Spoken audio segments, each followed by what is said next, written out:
Vote শেষ হলেও booth ছাড়তে পারবেন না পোলিং অফিসাররা, নির্বাচন কমিশনের নতুন নির্দেশিকা। Hi everyone, welcome back to my channel অঞ্জনার ব্যঞ্জনা। বন্ধুরা, তোমাদের সকলকে আমার এই ছোট্ট ইউটিউব চ্যানেলে স্বাগত জানাই।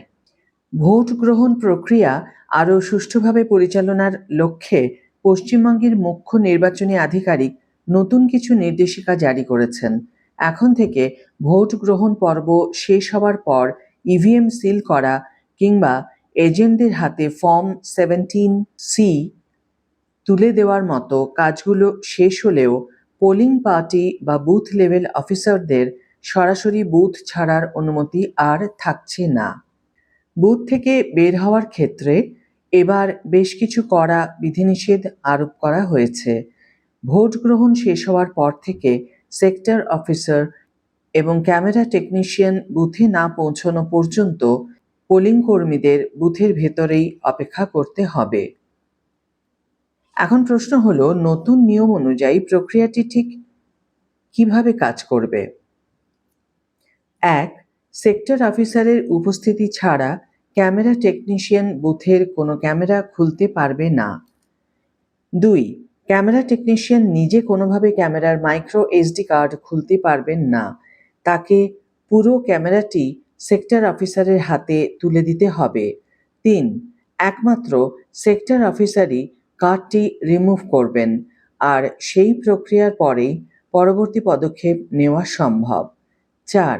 এই পুরো কাজ শেষ না হওয়া পর্যন্ত প্রিজাইডিং অফিসার, ফার্স্ট, সেকেন্ড ও থার্ড পোলিং অফিসার এবং BLOর বুথ ত্যাগ করা কঠোরভাবে নিষিদ্ধ। নির্বাচন কমিশনের এই কড়াকড়ি পোলিং কর্মীদের মধ্যে বাড়তি উদ্বেগের জন্ম দিয়েছে। টানা 2 দিন অমানবিক পরিশ্রম এবং নিদ্রাহীন রাত কাটানোর পর এই নিয়ম তাদের জন্য বাড়তি ভোগান্তির কারণ হয়ে দাঁড়িয়েছে। সাধারণত একজন সেক্টর অফিসারের দায়িত্বে থাকে প্রায় 10টি বুথ।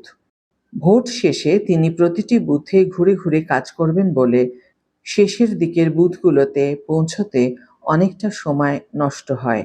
ফলে সংশ্লিষ্ট বুথের পোলিং কর্মীদের ঘন্টার পর ঘন্টা বুথের ভেতরেই বসে থাকতে হয়। এছাড়া ফেরার বাসের জন্য অপেক্ষারত কর্মীদের যাতায়াতের ক্ষেত্রেও এই বিলম্ব বড় সমস্যার সৃষ্টি করবে। এই সমস্যা সমাধানে ভিন্ন কোনো ব্যবস্থার কথা ভাবা যেতে পারত বলে মনে করছেন ওয়াকিবহাল মহল। বুথগুলোতে থাকা সেন্ট্রাল ফোর্সের হাতে ক্যামেরা রক্ষণাবেক্ষণের দায়িত্ব ছেড়ে দিলে পোলিং কর্মীরা কাজ শেষ করে দ্রুত বুথ ছাড়তে পারতেন। সেক্ষেত্রে সেক্টর অফিসার তাঁর সুবিধামতো পরে এসে সেন্ট্রাল ফোর্সের উপস্থিতিতে ক্যামেরাগুলো খুলে নিতে পারতেন। কিন্তু বর্তমান নির্দেশিকার ফলে পোলিং কর্মীদের শারীরিক ক্লান্তি ও মানসিক চাপের সম্ভাবনা অনেকটাই বেড়ে গেছে। তবে রাজ্যের যা অবস্থা, ভোট প্রদানের পরেও ইভিএম ট্রান্সফার করার বিভিন্ন জায়গায় বিভিন্ন রকম খবর এসে পৌঁছেছে। নির্বাচন কমিশন আরও সচেতনভাবে পুরো ব্যাপারটাকে সামলানোর চেষ্টা করছে, আর সেই জন্যই বোধহয় এই নয়া নির্দেশিকা জারি করা হয়েছে নির্বাচন কমিশনের পক্ষ থেকে।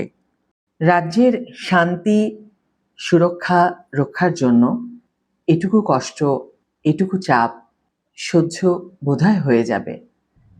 আজকের ভিডিও এখানেই শেষ করছি বন্ধুরা। ভিডিওটি যদি কার্যকর বলে মনে হয়ে থাকে তাহলে অবশ্যই একটি ছোট্ট করে লাইক দিও, শেয়ার করো বন্ধুদের সাথে, কমেন্ট করে জানিও তোমাদের মতামত। যারা এখনো আমার চ্যানেলটিকে সাবস্ক্রাইব করোনি তারা অবশ্যই চ্যানেলটিকে সাবস্ক্রাইব করে আমার পাশে থেকো, আর যারা অলরেডি সাবস্ক্রাইব করে দিয়েছো তাদের জন্য আমার অনেক ভালোবাসা এবং অনেক ধন্যবাদ। আজ তাহলে বিদায় বন্ধু, দেখা হবে পরের ভিডিওতে। ভালো থেকো, সুস্থ থেকো, সঙ্গে থেকো।